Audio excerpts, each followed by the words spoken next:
माँ का नाम लेना कोई शर्म नहीं, इससे बड़ा तो कोई कर्म नहीं। और जिसमें ना हो माँ का नाम, ऐसा दुनिया में कोई धर्म नहीं। दोस्तों, आप सभी को चैत्र नवरात्रि की एक बार पुनः बहुत बहुत शुभकामनाएं। माँ दुर्गा के 9 अवतारों में से एक अवतार माँ चंद्रघंटा का है।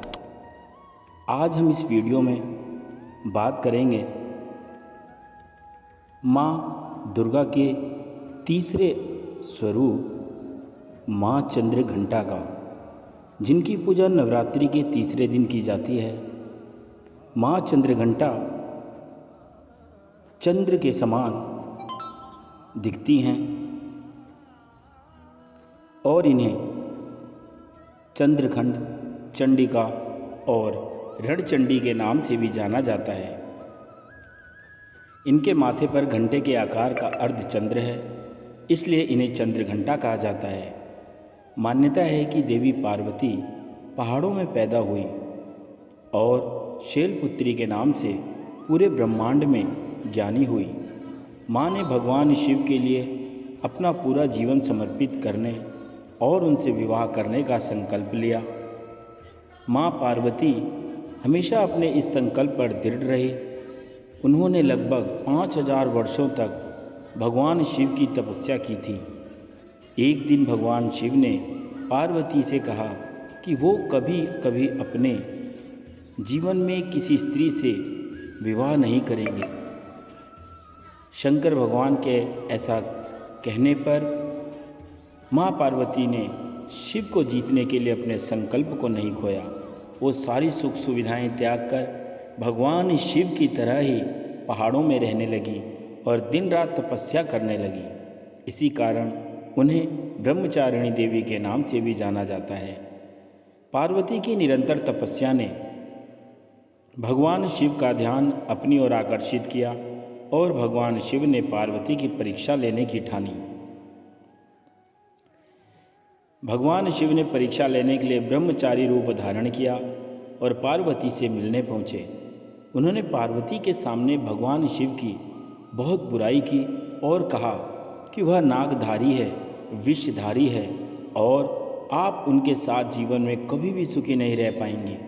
आपको हमेशा दुखों का सामना करना पड़ेगा। लेकिन माँ पार्वती ने उनकी एक न सुनी और क्रोधित हो गई।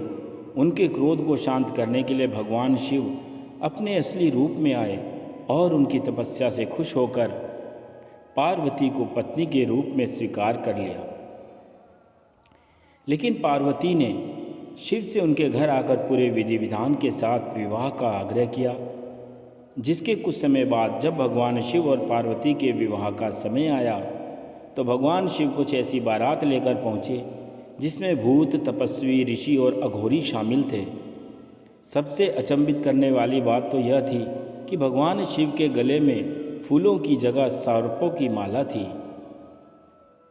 इसके अलावा भगवान शिव के शरीर पर वस्त्रों की जगह राख लिपटी हुई थी। उस वक्त पार्वती ने भगवान शिव को शर्मिंदगी से बचने के लिए माँ चंद्रघंटा का भयानक अवतार धारण किया। पार्वती ने जैसे ही चंद्रघंटा का अवतार लिया तो उनके शरीर पर 10 भुजाएं प्रकट हो गई।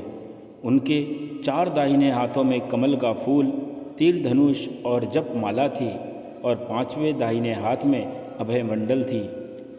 इससे विवाह में शामिल हुए लोगों का ध्यान भगवान शिव से हटकर पार्वती पर चला गया और सभी अचंभे में रह गए। कुछ देर बाद पार्वती भगवान शिव के पास पहुंची और उन्होंने भगवान शिव से प्रार्थना की कि हे स्वामी, आप इस समय सभी का भय दूर करें। उनकी विनती सुन भगवान शिव चंद्रशेखर अवतार में अवतरित हुए। इसके बाद भगवान शिव और पार्वती विवाह के मंडप में बैठे और विवाह संपन्न किया। माँ चंद्रघंटा अपने भक्तों पर सदैव कृपा बनाए रखती हैं। जो भी माँ की सच्चे मन से आराधना करेगा, माँ उसके जीवन की सारी बाधाएं और समस्याओं को समाप्त कर देंगी और उस पर अपनी कृपा अवश्य बनाती हैं। नवरात्रि के तीसरे दिन माँ चंद्रघंटा की पूजा की जाती है और सभी रोगों को दूर करने का वरदान मांगा जाता है। बता दें कि माँ चंद्रघंटा दुर्गा माँ का तीसरा स्वरूप है, जिन्होंने असुरों का संहार कर देवताओं की रक्षा की थी। कहते हैं कि हर पूजा मंत्रों के बिना अधूरी होती है, इसलिए माँ चंद्रघंटा की पूजा के दौरान व्रत कथा और पूजा विधि को जानने के साथ साथ माता के विशेष मंत्र के बारे में भी पता होना जरूरी है। तो आइए सिंपल साधारण सा माँ देवी चंद्रघंटा का यह मंत्र जो आप लोगों ने जाप करना है। ओम देवी चंद्रघंटाय नमः। ओम देवी चंद्रघंटाय नमः। ओंकार स्वरूपी सबका कल्याण करने वाली माता चंद्रघंटा को हमारा बारंबार नमस्कार हो। कहते हैं कि विशेष मंत्रों के द्वारा माँ चंद्रघंटा की आराधना करने वालों का अहंकार नष्ट होता है और उनको सौभाग्य, शांति एवं वैभव की प्राप्ति भी होती है। देवी चंद्रघंटा की उपासना नवरात्रि की तृतीया को होती है। माँ चंद्रघंटा का रूप बहुत ही सौम्य है। उनका वाहन सिंह है। उनके 10 हाथ हैं। हर हाथ में अलग अलग शस्त्र हैं।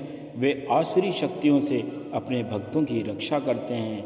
जितने भी हमारे जीवन के नकारात्मक विचार होते हैं, नकारात्मक पलों की यादें होती हैं, उन सब पर हम विजय पा सकते हैं अगर माँ का आशीर्वाद, माँ का प्यार आपके साथ है।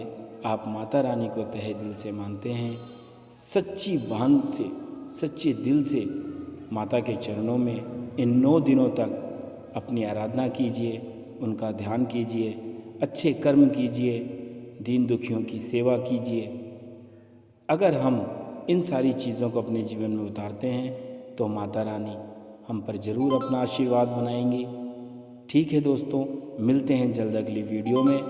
तब तक के लिए आप सभी अपना ध्यान रखें। लेकिन हाँ, कल के शॉर्ट्स वीडियो में मैंने बताया था कि इन नवरात्रों के 9 दिनों में ना तो आप लोग बाल कटवाएं, ना ही आप लोग नाखून काटें और ना ही आपको इन 9 दिनों के अंदर बिना ज़रूरत के चावल की खरीदारी करें। ठीक है दोस्तों, आप सभी इन बातों का ध्यान रखें। जय माता दी, जय श्री राम।